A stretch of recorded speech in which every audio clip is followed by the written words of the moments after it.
everyone, this is Deksha and I will be talking about CTET pattern as well as the syllabus mostly regarding science and math section, because many of the students are finding problem related to maths and science syllabus as well as their pattern, because most of the time it is seen that the number of topics that is given in the syllabus of CTET does not match to the pattern of the papers. So you need to be very careful about the number of questions that are mostly asked in CTET paper rather than the topics. Okay, so the pattern, if I will talk about the pattern of CTET, there will be 4 sections. The first section will be child development and pedagogy, which will be of 30 marks. The next section will be consist of mathematics and science, which is of 60 marks, where you will find 60 questions each of 1 mark.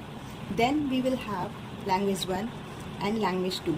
You can choose according to your choice in these language section. Either you can choose Hindi or English, or Hindi and English, or Hindi and Sanskrit, and many more. Okay, so let's start with the syllabus of mathematics and science in detail. Okay, so I have already written the content that is mostly given in the official syllabus provided by CTET. The first section is mathematics. The topic number 1 is number system. So in number system, mostly basic things are asked, like the type of the number, rational number, perfect number, whole number, natural number, and their properties. You should be well aware of these properties, because most of the time there will be questions framed with the properties of these numbers. Next one is integers. Integers कितने type के होते हैं, like terminating, non terminating, okay, और आपको conversion भी आना चाहिए integers to rational numbers like this. और फ्रैक्शंस में डिफरेंट टाइप्स ऑफ फ्रैक्शंस दिए जाएंगे, आपको उन्हें अरेंज करना होगा ascending and descending. Ascending means छोटे से बड़ा एंड डिसेंडिंग मीन्स बड़े से छोटा. एंड फ्रैक्शंस में आपको मिक्स फ्रैक्शंस को फ्रैक्शंस में कन्वर्ट करना आना चाहिए, और प्रॉपर और इम्प्रॉपर फ्रैक्शंस में डिफरेंसेस पता होने चाहिए. Next one is algebra. So next is algebra. Algebra में हमें बेसिक आइडेंटिटीज़ आनी चाहिए, लाइक a+b का होल स्क्वायर, होल क्यूब, और हमें 4 टर्म्स और 5 टर्म्स भी पूछे जा सकते हैं. और वैल्यू पुटिंग मेथड आपको आना चाहिए अच्छे से, सो दैट आपको पता भी चल जाएगा कि आंसर आपका सही है और नहीं. अलजेब्रा बहुत ईजी टॉपिक है, और CTET में इतना high level marks high level का नहीं आता है, आपको बेसिक्स पे ध्यान देना है बस. रेशियो एंड प्रोपोर्शंस में रेशियो दिए जाएंगे, कुछ नंबर्स को डिवीजन होगा, रेशियो होगा, उनकी वैल्यू पूछी जाएगी. Okay, next one is geometry. Geometry is one of the vast chapter, और we can say topic that is included in mathematics sections. आपको जहाँ पे मेंसुरेशन पे ध्यान देना है, और बेसिक ज्योमेट्रिकल शेप्स और इनकी आइडियाज़ और उनकी साइड्स और बेसिक प्रॉपर्टीज़ आनी चाहिए. सिमेट्री सिमेट्री में भी आपको सब सारी प्रॉपर्टीज़ आनी चाहिए, कि हमारे पास 2 जब कुछ सिमिलैरिटी होती हैं, और शेप्स को हम जब एक के ऊपर एक रख सकते हैं प्रॉपर, देन वो सिमेट्रिकल होगी. और कॉन्ग्रुएंसी में 3 हमें कुछ सिमिलैरिटीज़ चाहिए होती हैं, और इनकी properties different type of congruency कैसे इंप्रूव कर सकते हैं, लाइक AAS एंड SSA और many more. Okay, in construction is not that much useful according to me, because we last 2 attempt से तो नहीं देखा गया है कंस्ट्रक्शन का एक भी क्वेश्चन. देन मेंसुरेशन, आपको पहले 2D पे ध्यान देना है, फोकस करना है. हमारे जो सिलेबस में है टाइप्स ऑफ क्वाड्रिलेटरल मोस्टली हैं, जो कि हैं rectangle, square, parallelogram, rhombus and trapezium. And then 3D, जहाँ पे cube, cuboid and open boxes का भी एग्जाम्पल देखा गया है, और जो सिलेंड्रिकल, स्फीयर, आपको सारे इनसे फॉर्मूलाज आने चाहिए, लाइक एरियाज़ इनके आने चाहिए, volume, surface area, lateral area, सबके फॉर्मूलेज आपको याद भी करने हैं, और इनसे रिलेटेड क्वेश्चंस भी आपको जहाँ पे भी मिले आप जहाँ पर भी कंफर्टेबल हो उन्हें सॉल्व कर सकते हैं. डेटा हैंडलिंग में आपको ग्राफ प्रॉपर रीड करना चाहिए, एज वेल एज उसकी कुछ प्रॉपर्टीज़ लाइक फ्रीक्वेंसी और नंबर्स निकालने, रेंज निकालना, मोड, मीडियन, एवरेज, मीन, ये सेम ही होता है. और इनका जो फॉर्मूला होता है जिन्हें तीनों को लिंक करता है वो भी आना चाहिए. रेंज और मीन में क्या डिफरेंस है, अभी लास्ट टाइम ही हमारे क्वेश्चन पूछा गया था, like find the difference between range and mean. तो रेंज का हमें मतलब नहीं पता होता है. रेंज का मतलब होता है कि जहाँ से स्टार्टिंग हो रही हो और एंडिंग हो रही हो उसमें डिफरेंस. सो हमारी कितनी रेंज है, लाइक हम अभी स्कूल टाइम से समझ लो क्लास फर्स्ट में पढ़ रहे हैं, हम एडमिशन लेते हैं 6 और 5 ईयर, और स्कूल जब छोड़ते हैं तो मोस्टली 17 to 18 ईयर्स के हम होते हैं, तो हमारी रेंज पूछी जा सकती है, ऐसे हम निकाल सकते हैं. So next one is that is included in the pedagogical section. This is of 10 marks. And हमें यहाँ पे नेचर और एम्स ऑफ मैथमेटिक्स के बिल्कुल क्लियर होने चाहिए, क्रिस्टल क्लियर. हमें ये नहीं क्वेश्चन मगअप करना है, हमें लिंक करना है क्वेश्चंस में कैसे आ रहे हैं और क्वेश्चंस क्या डिमांड है. तो नेचर और एम्स रटे नहीं जा सकते बिकॉज उसकी लैंग्वेज चेंज होती है, और अल्टीमेट इंटेंशन तो एग्जामिनर का सेम ही होता है. तो आपको, और ये कोठारी कमीशन और एनसी ऑफ 2005 जो भी स्टेटमेंट मैथमेटिक्स के रिकॉर्डिंग उसने लिखे हैं वो आपको सारे आने चाहिए, और जो भी प्रीवियस क्वेश्चन मिले टॉपिक लिखो और उसके नीचे क्वेश्चन नोट डाउन करो. देन प्लेस ऑफ मैथमेटिक्स, हमारी मैथमेटिक्स की क्या प्लेस है करिकुलम में, किसने क्या इंपॉर्टेंस बताई, ये सब आपको आना चाहिए. मैथमेटिक्स मॉडलिंग, इसके बारे में क्या कहा जाएगा कि ये होता क्या है और ये क्या डिमांड करता है. लाइक मैथमेटिक्स मॉडलिंग डिमांड करता है टीचर्स से कि हम जो भी मैथ्स पढ़ाएं वो डेली लाइफ से लिंक होनी चाहिए, क्योंकि अगर हम डेली लाइफ से लिंक करेंगे तो हम स्टूडेंट्स को बेटर तरीके से समझा पाएंगे. Next one is evaluation. ये भी सारे सब जितने भी टाइप्स की पेडागोजीज है, इधर लैंग्वेज और मैथमेटिक्स और साइंस और CDP, एवेल्यूएशन एंड असेसमेंट तो बहुत ही इंपॉर्टेंट है. लाइक इसको आप सब्जेक्ट ओरिएंटेड भी पढ़ सकते हो और मिक्स सेक्शंस में भी पढ़ सकते हो. इवन हमारी जो 4th सेमेस्टर जो बीएड का था उसमें भी एवेल्यूएशन एंड असेसमेंट का सेपरेट सब्जेक्ट था, तो आप उससे हेल्प ले सकते हो बीएड में. अगर आपने बीएड अच्छे से की है तो आपको इसमें प्रॉब्लम नहीं होगी. एवेल्यूएशन के types like summative and formative, और उनके टेस्ट होते हैं normative and criterion type of test. Assessment क्या होता है, टेस्ट क्या होता है, ये आपको सब कुछ आना चाहिए. रेमेडियल टीचिंग हम कब अपनाते हैं और क्या होता है. Different type of assessment as well as teaching is there, in which remedial teaching is one of the topic. ये भी आपको आना चाहिए. रेमेडियल टीचिंग का हमारी क्लासरूम में क्या यूज़ है और इससे क्या रिलेटेड क्वेश्चंस बन सकते हैं, आपको सारे आने चाहिए. Like problems of teaching, problem of teaching majorly related to the Indian classroom. जो भी क्लासरूम में टीचर्स इशूज़ फेस कर रहा है बस वही है इसमें.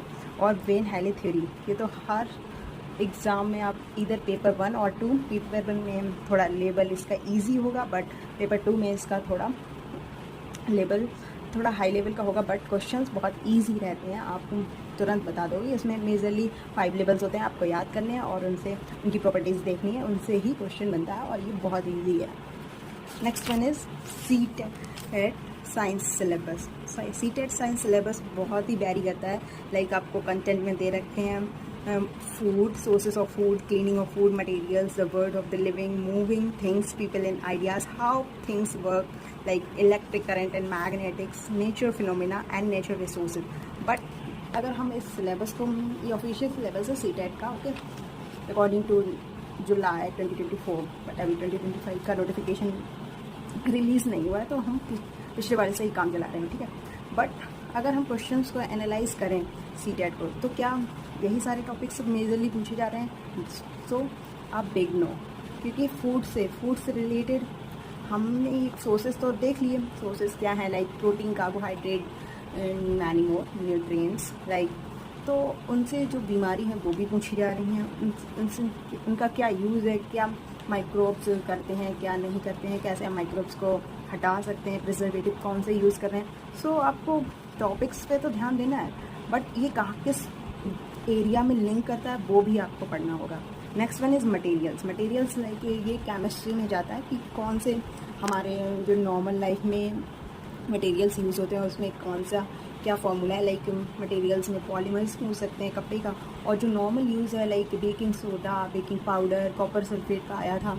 और हमें एक वो भी क्वेश्चन आना चाहिए, ऑब्जर्वेशन एंड इन्फरेंस. ये इसका हमें डिफरेंस पता होना चाहिए. लाइक जब भी हम कोई एक्सपेरिमेंट कर रहे हैं तो हम जो ऑब्जर्व जो हमें दिख रहा है, लाइक हमने प्रेसिपिटेशन ऑफ CuSO4 5H2O का किया, इसे हम ब्लू विट्रियोल बोलते हैं. जब हम प्रेसिपिटेशन करेंगे लाइक FeSO4 मिला दिया, then precipitation of CuSO4 will occur, और उसका जो ब्लू कलर है वो थोड़ा सा डिमिनिश हो जाएगा। अगर ये डिमिनिश हो गया ब्लू से थोड़ा सा वाइट हो जाता है, तो वाइट हमें दिख गया तो वो ऑब्जर्व है। अब हम सिर्फ कंक्लूड करेंगे कि इसका ब्लू कलर था, वाइट हो गया, देन वो इन्फ्रेंस है। जो भी हम कंक्लूड करेंगे आफ्टर ऑब्जर्वेशन ऑफ समथिंग और एनी प्रोसेस, देन उसके बाद इन्फ्रेंस होता है। ये क्वेश्चन लास्ट के जो भी 2 CTET हुए थे उनमें ये पूछा गया था, तो आपको ये याद रखना है, ठीक है। How things work. Third one is the word of the living.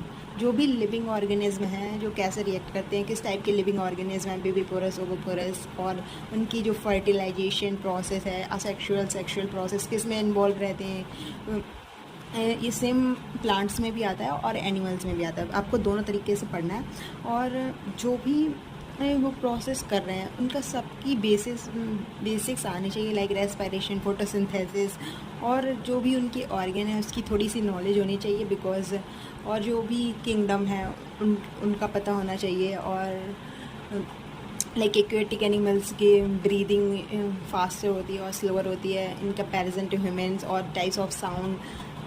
आप एक दूसरे टॉपिक से आपको लिंक करना है, कुछ भी छोड़ना नहीं है, बिकॉज साइंस में थोड़े मार्क्स लाना टफ हो जाता है, बिकॉज इतना सारा सिलेबस है और हमें पता नहीं चलता है कि क्या पढ़ना है क्या नहीं। बट अगर आप एनालाइज करोगे लास्ट ईयर पेपर्स तो आपको पता चल जाएगा कि कौन से टॉपिक इंपॉर्टेंट है। तो साउंड भी एक इम्पॉर्टेंट टॉपिक है, ठीक है। साउंड की प्रॉपर्टीज़ आपको आनी चाहिए, इससे रिलेटेड न्यूमेरिकल्स भी आने चाहिए, और टाइप्स ऑफ वेव्स आनी चाहिए, और वेव्स, फ्रिक्वेंसी, एम्पलीट्यूड, इन सब का डिफरेंस हमें पता होना चाहिए। Moving things place in ideas. Moving things क्या होती हैं, कौन सा मोशन हो रहा है, न्यूटन्स लॉ ऑफ मोशन, हमें कैपिलर्स लॉ ऑफ मोशन, एंड इनकी प्रॉपर्टीज़ और इनके इम्प्लीमेंटेशन, सारे सब कुछ हमें आना चाहिए। नेचुरल फिनोमेना क्या हो रहे हैं हमारे आसपास, लाइक रेनबो अकरेंस और reflection, refraction, convex mirror, concave mirror as well as lenses. इस बार पैरेलल जो लेटरल उसकी प्रॉपर्टीज़ होती हैं वो भी आया था। प्लेन मिरर, ठीक है, प्लेन मिरर की इसकी क्या प्रॉपर्टीज़ होती हैं, एज वेल एज उसमें कितनी नंबर ऑफ इमेजेस होती हैं, लाइक जब परपेंडिकुलर 2 मिरर खड़े हों और उनके बीच में एंगल कुछ हो, देन हमें सब आना चाहिए। नेचुरल रिसोर्सेज क्या है, जो भी केमिस्ट्री में आपको इस बार वो एटॉमिक नंबर और मास नंबर से रिलेटेड क्वेश्चन था, लास्ट टाइम भी एसिड बेस से था। सो जो नॉर्मल हमारी बेसिक केमिस्ट्री में आपको 7th मेजरली आपको 7th की केमिस्ट्री में ध्यान देना है, और उसमें जो भी इधर पीरियोडिक टेबल हो और मेटल्स और नॉन मेटल्स की प्रॉपर्टीज़ हो, उसमें एलिमेंट्स दिए जाते हैं, एक्टिविटी सीरीज़ दी जाती है, वो सब आपको आनी ही चाहिए। इसीलिए मैं बोल रही हूँ कि NCERT 6th, 7th, 8th की आप रट डालो। अगर आप नहीं पढ़ोगे तो आप डेफिनेटली रिग्रेट करने वाले हो after the exam, because questions look easier but when you solve these type of question during exam hall, they will scare you for sure। अब इसीलिए आपको इन NCERT के तहत गो थ्रू करना है। ज़्यादा से ज़्यादा सिर्फ 1 हफ्ता लगेगा तीनों NCERT पढ़ने में। बहुत इजी है, बहुत ही सिंपल लैंग्वेज में लिखी गई हैं। So please go through them and do not waste your 30 marks, okay. Next one is pedagogical section of science. तो ये भी थोड़ा सा टफ रहता है because in comparison to mathematics, because इसमें लैंग्वेज बहुत थोड़ी हाई फाई होती है, और अगर आप इंग्लिश मीडियम के स्टूडेंट हो then you can easily cope with that. So first thing is nature and structures of the science. तो nature and aims of science must be clear to you. अब उसका लाइक नेचर ऑफ साइंस क्या है, वो static नहीं है, वो tentative nature की है, स्केप्टिसिज्म क्रिएट करती है, संदेहवाद करती है। अगर एक स्टेटमेंट किसी साइंटिस्ट ने दिया गया है तो दूसरा साइंटिस्ट उसे अप्रूव नहीं करेगा, जनरली उसे मतलब क्रिटिसाइज करेगा और दूसरा स्टेटमेंट दे सकता है। That means it is tentative, और स्केप्टिसिज्म प्रमोट करता है among the people. Inquiry majorly inquiry oriented science होता है। साइंस किस वर्ड से लिया गया है, साइंसिया, which is related to knowledge. और नेचर साइंस क्या होती है, साइंस की मेजर जो डिवीज़न ब्रांचेस हैं, लाइफ से, लिविंग ऑर्गेनिज्म से रिलेटेड, नॉन लिविंग से related, like physical, chemical, biological. Aims and objective. Aims जो हमारे ब्रॉडर ऑब्जेक्टिव होते हैं साइंस से रिलेटेड वो एम्स बोलते हैं, और जो छोटे से होते हैं जो क्लासरूम से ही रिलेटेड रहते हैं वो ऑब्जेक्टिव कहलाते हैं। Understanding and appreciating science, science को हम कैसे समझते हैं, क्या टीचर्स TLM यूज़ करता है, TLM भी यूज़ हमें पता होनी चाहिए। अप्रोचेस कौन सी पढ़ाने के लिए साइंस की यूज़ करते हैं teachers, observation, experiment and discovery method. Some of the methods that are useful for teaching the science, that is observation, experiment, discovery method, demonstration method, simulation method, role play method. Like experiment lecture method is not that much followed in science teaching, और हमें इन पे भी ध्यान देना है कि ये statement based question create करते हैं। लाइक थ्योरी क्या होती है, लॉ क्या होते हैं, प्रूफ क्या होते हैं, कंजक्चर क्या होते हैं, एग्जाम्स क्या होते हैं, हाइपोथेसिस, फैक्ट्स, एम्पिरिकल मीन्स क्या होता है, ये सब आपको क्लियर होना चाहिए। और एवोल्यूशन, ये तो सबसे मेन टॉपिक है ही। एवोल्यूशन अप्रोच किसने दी थी? BS ब्लूम ने। BS ब्लूम की जो भी कॉग्निटिव डोमेन से रिलेटेड टैक्सोनॉमी है वो भी आपको आनी चाहिए। प्रॉब्लम्स रिलेटेड टू साइंस क्या है, NCF क्या कहता है, NCF ये भी one of the important topic. Okay, science NCF 2005 क्या कहता है रिलेटेड टू साइंस की, वो कैसे रियल लाइफ से ओरिएंटेड होनी चाहिए और स्टैटिक नहीं होनी चाहिए, बल्कि हमें एक्सपेरिमेंटल मेथड से पढ़ाना है, लेक्चर मेथड नहीं यूज़ करना है, रोट मेमोराइजेशन अवॉइड करनी है ज़्यादा से ज़्यादा, और एवोल्यूशन हमें CCE ही फॉलो करना है। आपने बुक्स में भी देखा होगा कि generally they use to claim that it is following, this book is following CCE, this book is following CCE approach, that is continuous and comprehensive evaluation, जो कि एक पैटर्न फॉलो करता है पीरियोडिक एवेल्यूएशन का। Okay, different type of evaluation यहाँ पे take place करेंगे, also periodic time पे होंगे, टाइम टू टाइम होंगे। Some of the topics that I want to describe और mention in the science syllabus, that is soil, आपको ध्यान देना है, सॉइल इरोजन क्या होता है, सॉइल की पैटर्न क्या होते हैं, और एसिड्स एंड बेस सॉल्ट, इनकी प्रॉपर्टीज़ और इनके differences, current, resistance, potential difference, और आपको सीरीज़ और पैरेलल में अटैच किए जाते हैं रजिस्टर्स, उनका रेजिस्टेंस निकालना आना चाहिए, करंट की यूनिट्स और करंट में चार्ज का फॉर्मूला क्या होता है, और यूनिट्स सबकी आनी चाहिए, आप यूनिट्स की कन्वर्जन आनी चाहिए, लाइक मीटर टू किलोमीटर जा रहे हैं, किलोमीटर टू मीटर जा रहे हैं, सेंटीमीटर, सारे रिलेशन आपको आना चाहिए। So that's it for this video, I hope this will help you a lot.